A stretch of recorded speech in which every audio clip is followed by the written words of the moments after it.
Yes, magandang umaga mga ka-agree, no. May ipapakita po ako sa inyo, ano, simple demo farm namin po ito, ano.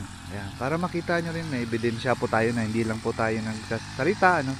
Meron po tayong demo farm dito kung bakit hindi natin pinapalinisan, no, pinapa-uproot yung mga grass.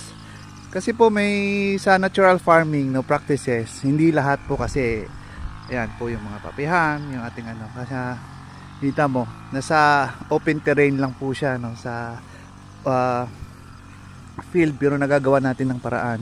Kasi nga talagang attractant po yan sa fungus yung ating papaya kasi nasa stagnant area po siya no, wala siyang drainage. So yun, pinoprotektahan lang natin through fungicide lang kasi nga wala naman tayong kasi nga na-immune na yung mga fungus na to dito no, kasi nga yung dating tinatanim na hindi naman nag-a-up ng organic. So ngayon, so unti-unti nating